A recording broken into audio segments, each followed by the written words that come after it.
کہ منہ کالا ہو تو کوئی نہیں، دل کالا نہیں ہونا چاہیے۔ ابو لہب کا کیا معنی ہے؟ شعلے کی طرح چمکتا ہوا چہرہ رکھنے والا، اس کو اسی لیے ابو لہب کہتے ہیں۔ اس کا چہرہ ایسا چمکدار تھا تو اس وجہ سے اس کو ابو لہب کہتے تھے۔ تو چہرہ اس کا بڑا چمکدار تھا، دل کالا تھا، جہنم کا ایندھن بن گیا، قرآن نے پھٹکار ڈالی۔ اور ایک وہ بھی تھا جس کا دل صاف تھا لیکن بلال کا رنگ کالا تھا، اس کا اندر چٹا تھا باہر کالا تھا، اللہ اکبر، لیکن وہ تھا کرموں والا، وہ تھا رحمتوں والا اور حضور علیہ السلام کا متوالا۔ تو بات باطن کی ہے، بات ظاہر کی نہیں ہے۔ ہم اندر صفائی کی توجہ نہیں دیتے، باہر کی صفائی کی توجہ دیتے ہیں۔ پہلے اندر صاف کر لیں، اندر صاف ہو گیا تو پھر باہر بھی صاف کر لیں۔ اور اگر باہر صاف ہے اور اندر میل کچیل ہے تو باہو بولے کہ دل کالے نالوں منہ کالا چنگا، جے کو یہ رمز پچھانے ہو۔ اللہ کے محبوب علیہ السلام نے فرمایا اگر یہ صحیح ہو گیا تو پورا جسم صحیح ہو گیا۔ اور حضرت رومی نے جو اقبال کے مرشد تھے کہا کہ دل کو قابو میں کر لو، یہی حج اکبر ہے۔ حج اکبر کر لیا لیکن دل ہی ٹھیک نہ ہوا، کہتے ہیں کعبہ گیا گل نہیں مک دیجئے، دلوں نہ مکائیے۔ تو کہا اس کی اصلاح کرو، یہ حج اکبر ہے۔ از ہزاراں کعبہ یک دل بہتر است، ہزار کعبے سے ایک دل بہتر ہے۔ وہ کیسے؟ اس لیے کہ کعبہ بنگاہ خلیل اطہر است، کعبہ حضرت ابراہیم خلیل کی بنیاد ہے اور دل رب جلیل کی گزرگاہ ہے۔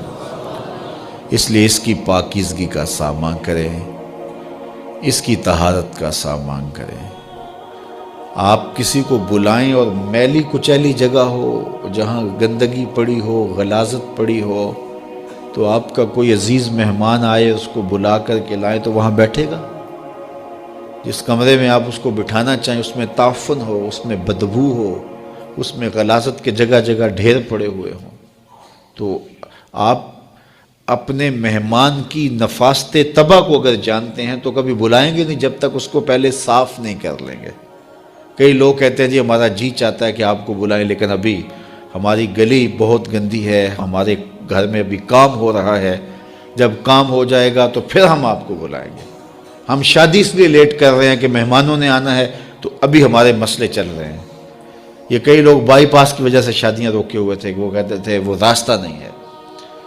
تو آپ کسی مہمان کو بلاتے ہیں تو اس کے لیے اچھی جگہ کا ارینج کرتے ہیں، اور اگر وہاں ڈھیر گندگی اور غلاظت کے پڑے ہوں تو مہمان کو آپ بھی نہیں بلاتے، اور اگر آپ یہ غلطی کر بھی لیں گے تو مہمان آپ کے بارے میں کیا رائے قائم کرے گا، اور وہ ناراض ہو کے چلا جائے گا کہ آپ کتنے بدتمیز ہیں کہ آپ نے مجھے بلایا اور گھر میں غلاظت کے ڈھیر پڑے ہوئے ہیں۔ اللہ اکبر! لیکن اگر آپ گھر کو مصفح کرتے ہیں، مزکہ کرتے ہیں، صاف کرتے ہیں، ستھرا کرتے ہیں، قالین بچھاتے ہیں، عطر چھڑکتے ہیں، تو پھر آپ کہتے ہیں جناب اب تو آئیے نا، اب ماحول میں خوشبوئیں پھیلی ہوئی ہیں۔ تو اگر دل میں حسد ہے، حقد ہے، بغض ہے، کینے ہیں، نفرتیں ہیں، یہ گندگی اور غلاظتوں کے ڈھیر لگے ہیں، اور پھر یہ چاہیں کہ مالک کے پھیرے دل میں ہوں تو کیسے ہوں گے؟ وہ تمہارے دل میں، میرے دل میں آئے گا جب دل میں اتنی غلاظتیں پڑی ہوں گی؟ نہیں، یہ سارے ڈھیر اٹھائیں، دل کو مزکہ کریں، مصفح کریں، پھر اشکوں کا چھڑکاؤ کریں۔ اللہ اکبر! پھر پیار کے مخملی قالین ڈالیں، اللہ اکبر! الفتوں کے گاؤ تکیے لگائیں، اور پھر آواز دیں ہر تمنا دل سے رخصت ہو گئی، اب تو آجا، اب تو خلوت ہو گئی۔ پھر محبوب کو بلائیے تو پھر دیکھیے کہ محبوب جلوہ فراز ہوتا ہے کہ نہیں ہوتا ہے۔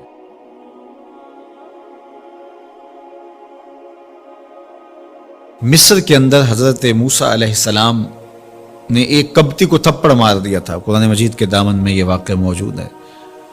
تو آپ کی جلالت اور آپ کے زور کی تاب نہ لاتے ہوئے وہ وہیں ڈھیر ہو گیا، اس کی موت واقع ہو گئی۔ تو مصر کے حالات کشیدہ ہو گئے اور حضرت موسیٰ علیہ السلام کو مصر چھوڑنا پڑا۔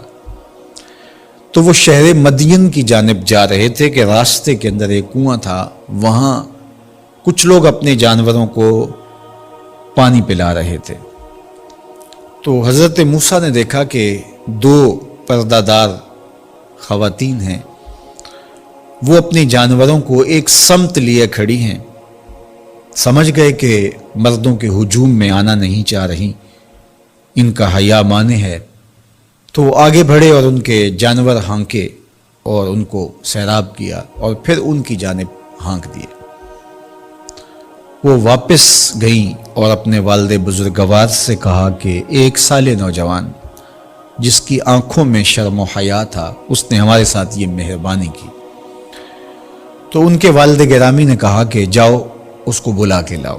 قرآن مجید میں اس کا ذکر کیا گیا، فجاءتہ احداہما تمشی علی استحیاء، ان میں سے ایک خاتون حیا میں سمٹی ہوئی حاضر ہوئی، اس نے کہا کہ ہمارے والد گرامی آپ کو بلاتے ہیں، آپ نے ہمارے ساتھ جو مہربانی کی ہے اس کا وہ اجر دینا چاہتے ہیں۔ تو حضرت موسیٰ علیہ السلام ان کے ساتھ چلے گئے، اور جب گئے تو یہ گھر تھا حضرت شعیب علیہ السلام کا، اور یہ صاحبزادیاں حضرت شعیب علیہ السلام کی تھی۔ تو اس خاتون کا شرم و حیا کے ماحول میں حضرت موسیٰ علیہ السلام کو یہ کہنا اور چل کے اس انداز سے آنا، قرآن نے اس کی حکایت بیان کی ہے۔ تو خدا کو پسند ہے کوئی خاتون حیا کے ماحول میں آئے تو اللہ اس کی آمد کو اور اس کے آنے کو قرآن کا عنوان بنا دیتا ہے، اور قرآن کی حکایت بنا دیتا ہے کہ جو خاتون حیا کے جوہر کی مالکہ ہو وہ اللہ کو کتنی اچھی لگتی ہے۔ اللہ اکبر۔ حضرت نبی اکرم صلی اللہ علیہ وآلہ وسلم کا فرمان حیا کے حوالے سے، الحیاء من الایمان، حیا ایمان سے ہے۔ تو جتنے بھی ایماندار لوگ ہیں وہ پھر حیا کے جوہر سے مزین ہوں گے، مالا مال ہوں گے۔